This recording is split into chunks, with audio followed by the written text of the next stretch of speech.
Puji Tuhan. Haleluya. Tuhan baik buat kita. Amin. Amin. Dan melihat hari ini, tapi yang kita lihat hari esok yang Tuhan kerjakan bersama kita. Haleluya. Ada banyak jiwa yang akan memenuhi tempat ini. Kalau kita sama-sama mau melakukan apa yang Tuhan mau buat kita, kita akan melihat bagaimana saya dari tahun 81 sudah melayani Tuhan. Dan sampai hari ini beban yang Tuhan taruh adalah untuk saya selalu dengan church planter. Kami ada di tahun 2002 saya harus pindah ke Surabaya ketemu sama family. Dan dari situ ada 6 perintis yang baru yang kami coba. Ada yang lama yang tidak pernah jalankan dulu dalam mereka jalan. Saya tidak pernah lihat kalau kita melangkah bersama Tuhan lalu dia harus tutup. Nah, saya tidak pernah lihat seperti itu dalam pengalaman perjalanan pelayanan bersama Tuhan. Kalau sudah buka hari ini, minggu ini, kita lihat hari ini. Dan saya sedang melihat bagaimana Tuhan berkarya. Amen. Ada banyak orang yang perlu diselamatkan. Amen. Ada banyak orang yang perlu diselamatkan. Tapi kita perlu bekerja sama. Ya. Kita perlu bekerja sama. Kita perlu membangun sama-sama. Ada beberapa hal yang saya mau bagi buat kita setelah khotbah dari gembala kita kemarin minggu. 3 poin yang telah gereja tinggalkan. Sebab gereja seperti entertainment. Yes, that's true. Orang datang. Saudara tahu bahwa gereja besar itu tempat berlindung orang berdosa. Iya, saya pengalaman. Kami pengalaman di Surabaya. Mulai dari 300 sampai 10.000. Tetapi berapa banyak yang dikatakan murid Tuhan yang setia kepada berapa? Sebab apa? Orang datang ke gereja, mereka datang ke gereja, nggak tahu yang orang gereja yang banyak itu nggak tahu dia hidupnya bagaimana. Yang penting dia datang dan penuhi gedung. Waduh, puji-pujian luar biasa. Tapi hidupnya tetap dia datang dan pulang sama saja. Nah, gereja yang kita mau bangun bukan begitu. Sesuai dengan apa yang Nabi Hagai melihat. Waktu saya persiapkan, saya melihat itu Tuhan. Ya. Sebab apa? Orang dapat mengalihkan prioritas utama. Dapat mengalihkan prioritas utama kepada hal-hal lain yang sedang mereka lihat di sekitarnya. Lalu mereka ada dan terlibat di dalamnya sampai Tuhan bukan nomor 1 lagi. Itu yang dilihat Tuhan dan disampaikan kepada Nabi Hagai. Sebab itu Nabi Hagai dapat menyampaikan kepada sidang jemaat. Waktu sidang jemaat sadar dan bertobat, dengar suara Tuhan. Waktu mereka taat. Saya mau beritahu, pada waktu orang Israel dibuang di dalam buang ke Babel 70 tahun. Kemudian baru Tuhan izinkan mereka balik. Nah, waktu mereka balik, mereka sudah bangun fondasi gereja itu. 2 tahun tertunda, kurang lebih 14 tahun tertunda. Tahun yang ke-20 baru mereka bangun lagi. Saya mau beritahu buat saudara, ada nilai-nilai yang perlu kita lihat lalu kita terapkan dalam hidup ini supaya sungguh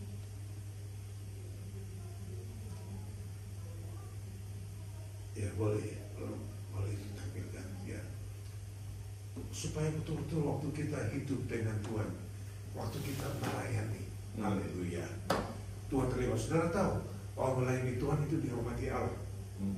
Ada ayatnya. Orang yang melayani, saya pikir bahwa orang melayani itu ya nyambutnya begitu-begitu. Enggak. Yang sungguh melayani Tuhan, dihormati Tuhan, bukan hanya sebagai pembicara, bukan hanya sebagai gembala sidang, dia ngatur kursi pun dihormati Tuhan karena dia mau melayani. Saya tunjukkan ayat buat saudara nanti bahwa Tuhan menghormati orang yang melayani Tuhan. Haleluya. Ya, ya lanjut aja. Kita tidak perlu baca karena itu sudah dibaca Pak Ivan minggu lalu. Haleluya. Kita melihat bahwa ini latar belakang kita pakai. Dia bilang gini bahwa tahun 538 sebelum Masehi itu Raja Darius mengizinkan orang Israel yang hidup dalam pembohongan kurang lebih sudah 70 tahun. Mereka dalam pembuangan. Dan 2 tahun setelahnya, tahun 536, mereka membangun fondasi. Fondasinya udah dimulai. Fondasinya 2 tahun mereka kerjakan. Fondasi mereka udah bangun bangunan yang sebenarnya megah. Sampai kaitannya waktu pembangunan pertama dan pembangunan gereja yang kedua, mana yang lebih bagus? Yang kedua lebih bagus. Kenapa fondasinya itu? Wow, luar biasa. Saudara tahu bahwa hari-hari ini fondasi iman kita sedang digoncang. Wah, ayatnya dong. Ayo kita lihat sebentar. Mazmur 11 ayatnya yang ketiga atau keempat itu. Mazmur, kitab Mazmur pasal 11. Iya, bisa dapat. Ya. Kitab Mazmur pasal 3, pasal 11 ayat yang ketiga dan keempat itu. Bisa. Ya. Tolong perhatikan ayat ini. Kita baca aja supaya kita tahu. Supaya kita itu pasal ya. Ya, 1, 2, 3. Apabila dasar-dasar dihancurkan, apa yang dapat dibuat orang benar itu? Hari ini dasar-dasar kekristenan kita sedang diuji. Kata bahkan pemasuk katakan dia mau dihancurkan. Hanya karena kita mengalihkan yang diprioritaskan kepada hal-hal yang sepele, kita punya dasar digoncangkan.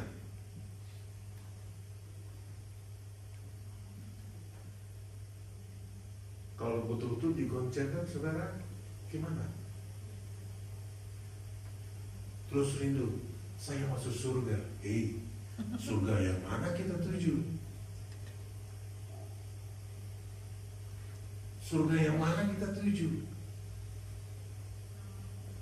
Kita mau gereja Ensemble Noble Park, di mana waktu kita ada di dalamnya, betul-betul kita dibangun. Fondasi imannya itu kuat, kokoh. Tidak tergantikan dengan apapun. Sehingga Rasul Paulus katakan, waktu dasarnya adalah Kristus. Waktu dibangun dengan urapan Tuhan, semakin teguh, semakin kuat. Wah, karena apa? Semakin berakar kokoh di dalam Tuhan. Ini yang dimau, yang kita akan bangun bersama. Gereja Ensemble, bukan gereja ini bukan hanya organisasi, tapi gereja itu saudara dan saya loh. Secara organisme, yang Yesus katakan gereja itu saudara dan saya. Ensemble sebagai wadah, supaya kita dibangun sesuai dengan apa yang Tuhan mau. Haleluya. Mereka sudah membangun fondasi, dipimpin oleh Zerubabel dan terhenti selama 2 tahun. Ya, lanjut. Ya. Haleluya. Kita lanjut aja Pak. Lanjut. Ya. 14 tahun kemudian baru selesai. Kita lanjut kali kita kalian itu. Ya. Garis besar dari kita pakai ini mengutamakan yang utama. Yang penting Tuhan Yesus harus jadi utama, pusat kehidupan kita. Ya, kita pakai ini berbicara mengenai mengutamakan yang utama. Yes. Kalau kita tidak mengutama yang utama, yang pakai bilang gini, kalian bekerja keras, pulang sampai di rumah, di depan pintu dia tiup lagi itu berkatnya. Nah, sakitlah, tahu-tahu ada irilah. Wah, ya kita udah kerja keras, kita sudah semuanya, tahu-tahu Tuhan tiup lagi. Begitu saja, Tuhan tiup.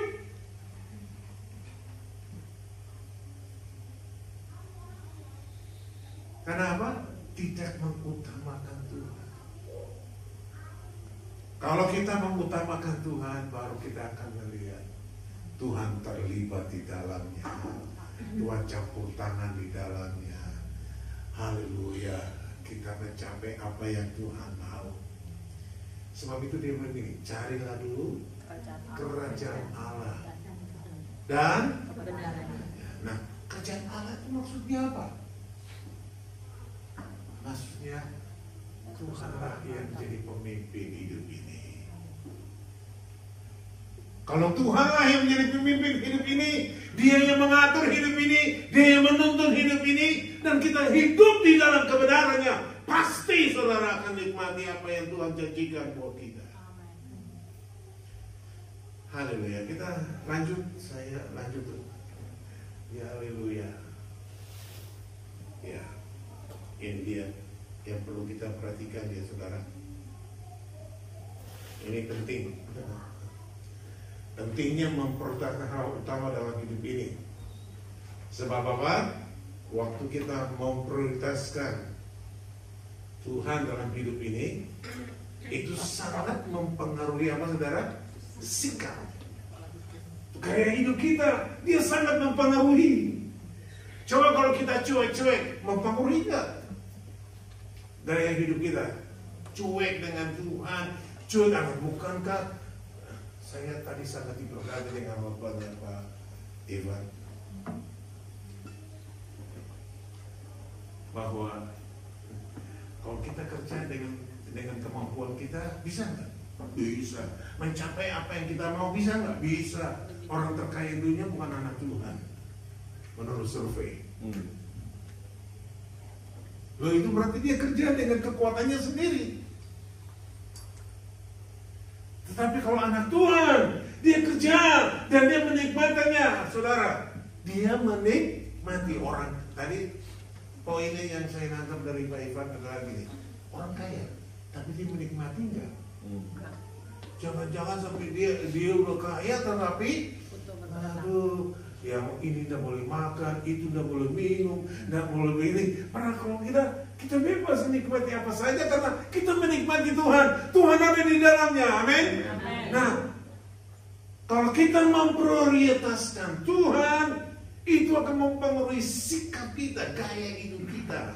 Bukan hanya itu, keputusan-keputusan kita sangat dipengaruhi.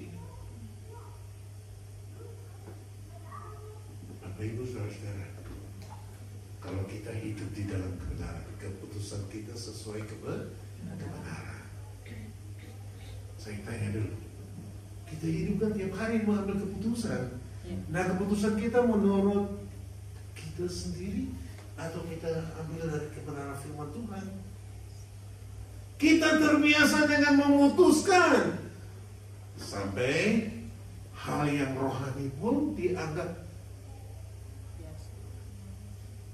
Saudara rohani dan tidak terlihat dari apa? Tolong perhatikan saudara.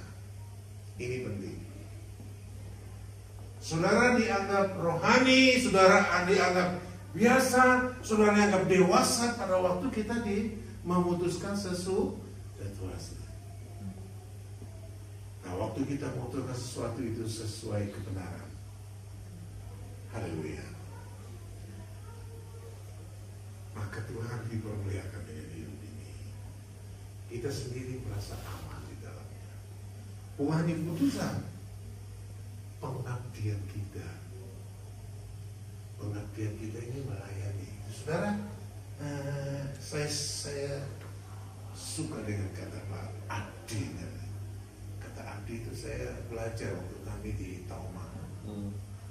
Abdi dalam di Solo. Mereka cuma tukang tinggi, itu kotor, itu dia cuma itu supaya hari gajinya cuma 250.000. Tapi dia itu semua kotor yang ada di tempat di mana mereka ada, dia cuma angkat gitu, dia jaga, gitu aja tiap hari. Tapi dia melayani. Gajinya cuma 250. Mereka merasa bahagia. Mereka begitu bersukacita. Mereka dapat berbuat kepada raja mereka. Saya tanya dulu kita mengabdi kepada siapa nih? Padahal kita ini abdi loh. Kita abdinya Tuhan. Tapi kita betul tidak mengabdi kepada Tuhan. Bagaimana pembangunan itu dapat terlaksana kalau kita tidak mengabdi diri kita kepada Tuhan, mau melayani Tuhan? Apa saja yang Tuhan mau kita layani? Waktu kita mau melayani sesuai dengan apa yang Tuhan mau, pembangunan itu akan tercapai. Tuhan pasti datang.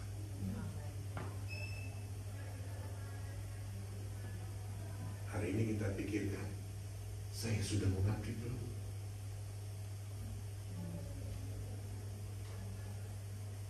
Karena kita semua punya peranan di dalamnya. Yang duduk sore ini, kita semua punya peranan di dalamnya. Kita ini abdi-abdinya Tuhan. Katakan boleh sebelah, kita ini abdi Tuhan. Saling mengingatkan. Saudara-saudara tegang terus. Abdi Tuhan. Walaupun kita tidak bisa apa-apa, kita abdi, kita bisa melayani Tuhan. Haleluya. Tuhan tolong kita, haleluya. Haleluya.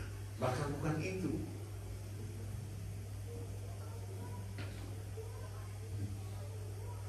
Kalau kita menempatkan yang lain lebih dari Tuhan dalam hidup kita, saudara lihat pertumbuhan kita dalam Yesus Kristus akan mandek.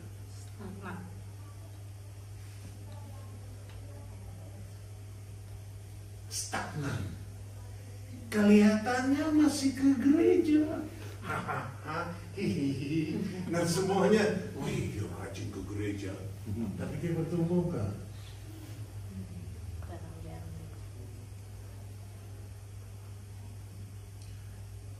Tuhan tolong. Tuhan tolong kita. Ya, lanjut. Ya. Ini setelah saya baca di dalam kitab Hagai. Jadi dia bilang begini, apa masalah mereka tidak mengutamakan Tuhan? Belum waktunya. Iya, belum waktunya. Dan kadang tidak siap. Haleluya. Saya tanya dulu buat kita, sekarang waktunya belum? Yes. Sekarang waktunya enggak? Yes. Iya, ini waktunya. Tapi mereka belum. Padahal fondasinya sudah dibangun. Dalam 2 tahun, fondasinya sudah terbangun. Tapi tertunda. Kurang lebih 14 tahun. 20 tahun berikut baru mereka menyelesaikan. Tertunda berapa lama? Katanya mereka belum siap. Pekerjaan Tuhan terbengkalai 14 tahun. Saya berharap waktu kita buka ini, dia tidak terbengkalai. Tapi betul-betul kita, haleluya. Saya terus bayangkan, Masa bisa. Apalagi kalau dia bisa bahasa Inggris. Wah, bisa dong. Bahasa Indonesia sih oke. Tapi kalau apalagi kalau ditambah dia mengerti bahasa Inggris, ada banyak hal yang bisa kita kerjakan buat Melbourne. Haleluya. Pengabaian dengan cuek, masa bodoh, tidak punya hati. Kalau kita baca di pasal 1 ayat 3 dan 4, masa bodoh itu kan urusan penatua, itu urusan pengerja, itu kan mereka yang melayani, bukan saya. Semua kita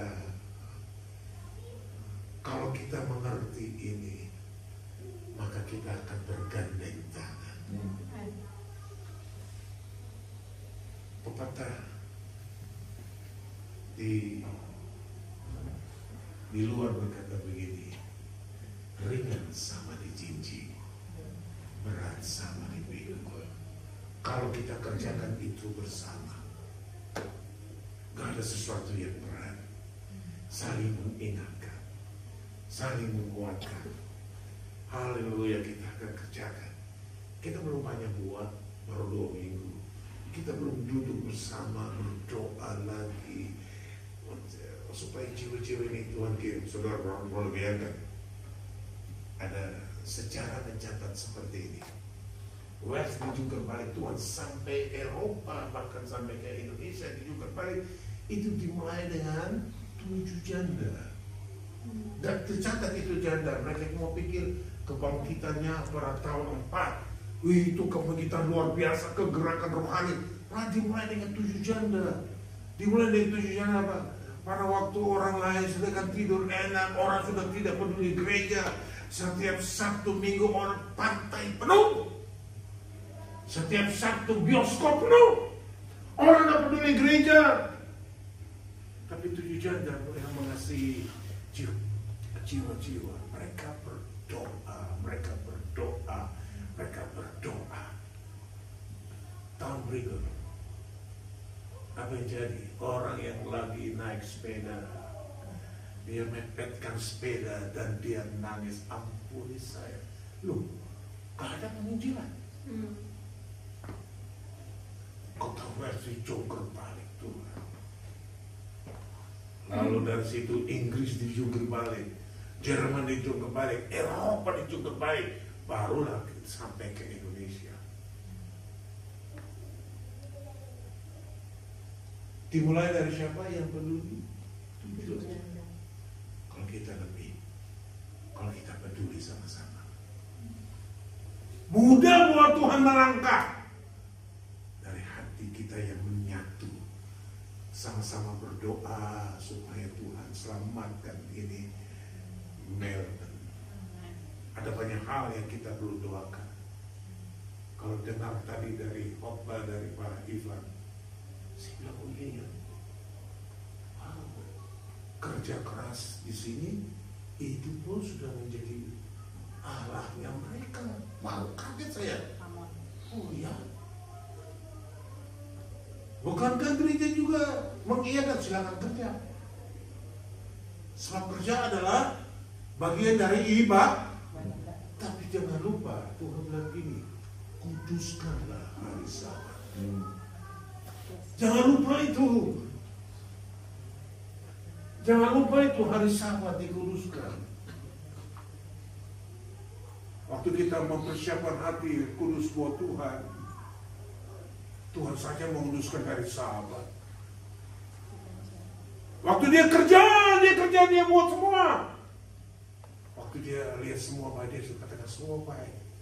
Lalu hari yang terakhir itu dia menguduskan hari itu.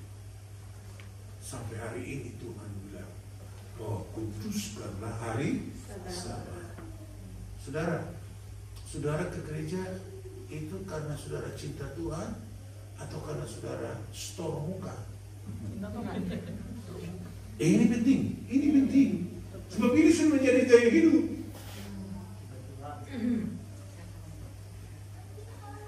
Oke, di rumah cinta Tuhan, masih mengalami Tuhan. Tuhan dalam hidup kita. Di rumah kita mengalami Tuhan. Nikmati persekutuan dengan Dia. Masih meneteskan air mata bukan karena persoalan, tapi karena kita cinta kepada Dia. Kalau itu yang terjadi dengan kita, kita akan terus bertumbuh mencapai apa yang Tuhan mau. Kita dewasa di dalam Tuhan. Dewasa dan kesempurnaan itu kata yang sama. Mari kita bertumbuh terus mencapai kata dewasa. Haleluya. Lanjut. Haleluya. Haleluya. Ada banyak kali kita tidak bisa mengevaluasi diri.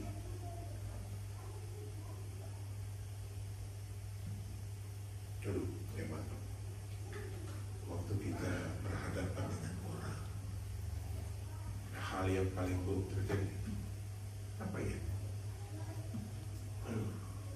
Kita perlu tanya. Pemimpin rohani saya bilang begini, pada waktu orang mengatakan buruk tentang saya,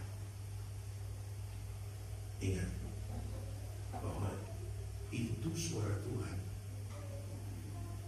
supaya saya koreksi. Saya lagi benar di hadapan Tuhan kan? Pemimpin rohani saya sama dengan dia lah. Ya, dia selalu ini orang Ambon tapi lembut. Saya belum pernah lihat orang Ambon lembut begitu. Lembut tapi dia tegas. Lembut tapi tegas. Ada banyak orang lembut tapi tidak tegas. Ada banyak orang tegas tapi tidak lembut. Tapi orang ini orang lembut tapi dia tegas. Nah, kami bersyukur bahwa ada di bawah kepemimpinan yang begitu. Oh iya.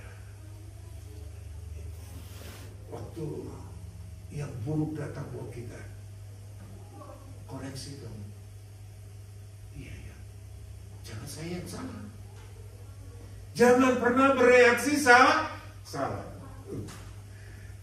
Kita orang Ambon tuh beda orang Ambon,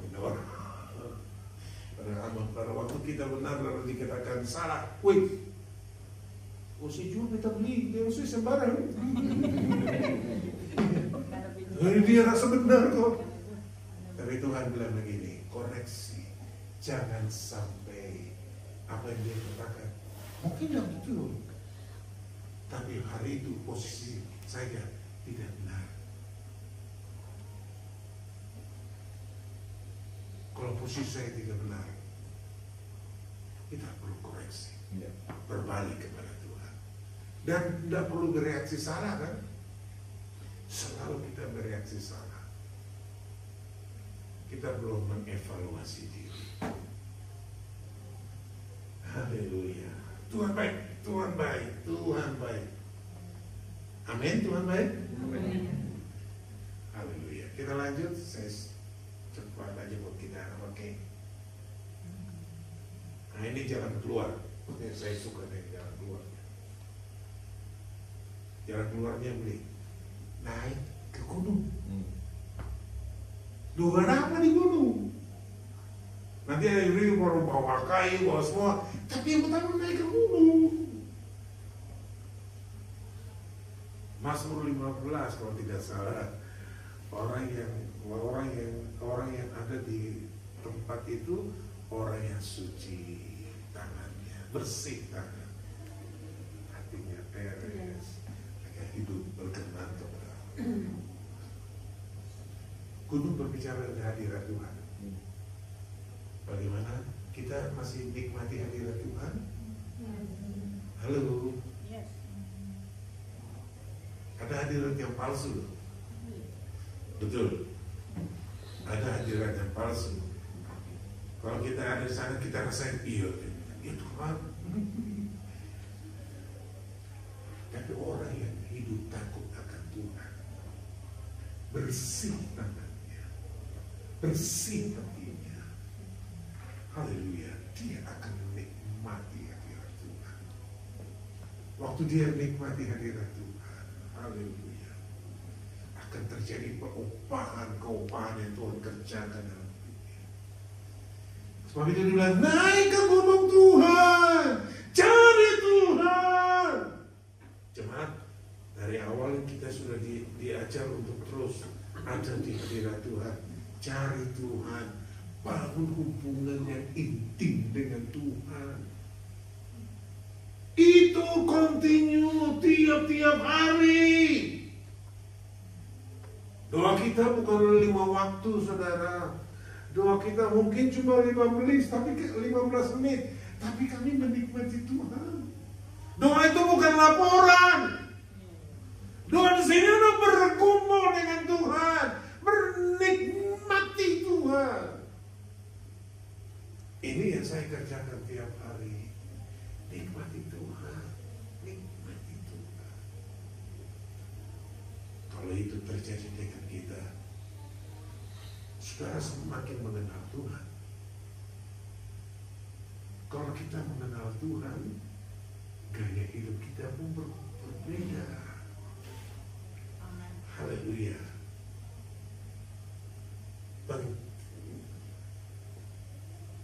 Lalu yang bukan, lakukan kembali pelayanan untuk menemukan kerohanian kita. Nah, ini saya beritahu buat saudara, bahwa waktu kita melayani Tuhan, Tuhan hormati kita. Injil Yohanes pasal 12 di ayatnya yang ke-26, dihormati Bapa menghormati karena kita melayani Dia. Coba kita baca ya, Injil Yohanes 12 ayat 26, mulai dari barang siapa itu, mulai dari kata barang siapa, yang di atasnya itu ya, barang siapa melayani aku, ia akan apa, saudara? Dihormati. Kalau perhatikan itu, saudara, saudara melayani di bidang apa saja, Bapa hormati. Ini perkata ini masuk dari dalam ini, maksudnya ayat ini masuk dalam kaidah bencana. Kata-kata yang gak ada dong bilang begini. Waktu kita melayani Allah hormati. Ada ayat lain gak ada. Waktu kita melayani Tuhan, Tuhan hormati kita. Haleluya. Orang lain mungkin gak menghargai. Pusing apa dengan orang. Yang penting saya melakukannya untuk Tuhan. Tuhan menghargai, Tuhan menghormati. Wih, Tuhan saja menghormati. Kalau betul-betul kita kembali. Tapi ayat yang di atas bilang begini, barang siapa melayani aku, ia harus mengikuti aku di mana aku. Ikuti dong. Ini yang disebut pemuridan. Ini yang disebut pemuridan. Kita dimuridkan. Haleluya. Mengikuti, menetes, terus mengikuti apa yang Tuhan mau. Nah, dikatakan ini, barang siapa melayani aku, Bapa menghormati. Haleluya. Puji Tuhan. Haleluya. Ya, mungkin terakhir saya akan akhiri buat kita. Ya Tuhan, sebelum kita nikmati perjamuan kudus, ini terakhir buat kita. Kita harus merespon yang benar, punya sikap yang benar. Dua hal yang mereka lakukan sehingga mereka mengutamakan Tuhan. Yang pertama, sikap hati yang mau mendengar Tuhan. Ada banyak orang yang dengar khotbah, betul. Paling tidak 100 kali, paling minim 100 kali kita mendengar khotbah. Berapa dari kita yang dengar dari khotbah itu suara Tuhan? Kalau saya tanya begini, saudara pernah berpikir, iya, dari khotbah itu saudara dengar suara Tuhan nggak buat saudara? Kenapa kita ada di gereja di hotel kan cuma kita lihat, bagus, wah lucunya, bagus. Tapi suara Tuhan buat kita yang membuat mereka mengubah sikap mereka, gaya hidup mereka, dan mau melakukan apa yang Tuhan mau, siap membangun rumah Tuhan. Yaitu ini, mereka dengar suara Tuhan. Waktu mereka mendengar suara Tuhan, haleluya, bukan hanya itu, sikap hati takut akan Tuhan. Kalau saya tanya saudara, apa itu takut akan Tuhan? Apa itu takut Tuhan? Melakukan perintahnya. Takut Tuhan melakukan perintahnya. Iya. Pemazmur berkata, orang yang takut akan Tuhan, dia benci kesombongan. Orang yang takut Tuhan, dia tidak bohong, menceritakan hal yang Amsal 8 menceritakan bahwa kita bahwa orang takut Tuhan tidak begitu.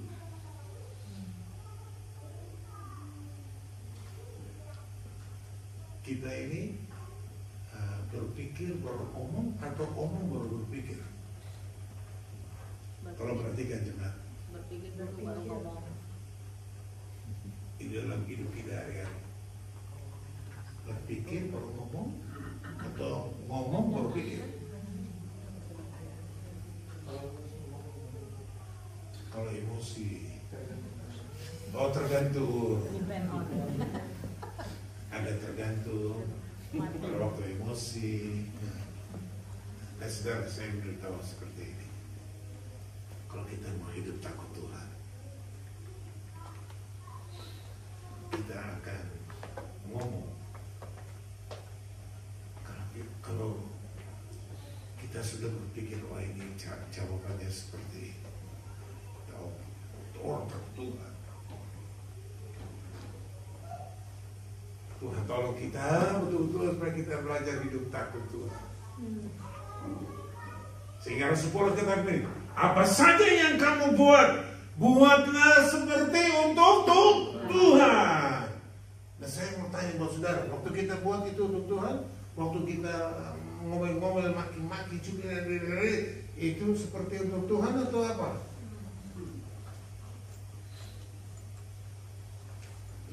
Lihat diri kita, supaya kita belajar untuk hidup takut akan Tuhan. Amin. Amin. Waktu kita menceritakan jelek orang lain, kita sedang meruntuhkan bangunan Tuhan. Bahkan Yesus berkata begini, semua ucapan yang negatif akan dipertanggungjawabkan nanti. Tolong perhatikan. Ini kurang didengar dari mimbar gereja, tapi hari ini kita mau dengar. Semua ucapan yang negatif akan dipertanggungjawabkan nanti di surga. Saudara benar atau saudara tidak benar, ditentukan dengan apa saudara? Ucapan bibir mulutmu yang takut akan Tuhan. Amin. Saudara takut akan Tuhan? Berarti udah surut. Tadi semua katakan takut akan Tuhan. Haleluya, kita berdoa. Mulai dari hari ini kita tetap hidup takut Tuhan. Kita dengar suara Tuhan.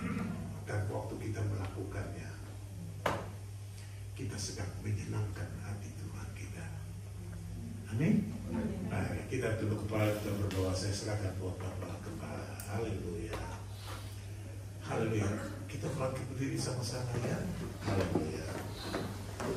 Jesus. Haleluya. Haleluya. Haleluya. Jesus. Haleluya. Ku kagum hormat akan Engkau. Jesus.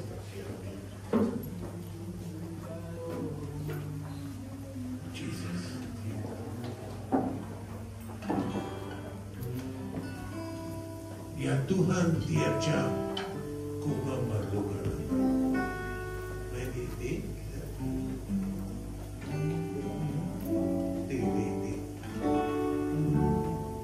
Ya Tuhan, tiap jam ku memerlukan Engkau yang memberi sejahtera penuh setiap jam ya Tuhan. Jika ku perlukan, ku datang juru selamat, berkatilah. Ya Tuhan, tiap jam. Ya Tuhan, tiap jam ku memerlukan Engkaulah yang memberi sejahtera penuh setiap jam ya Tuhan. Jika ku perlukan, ku datang juru selamat,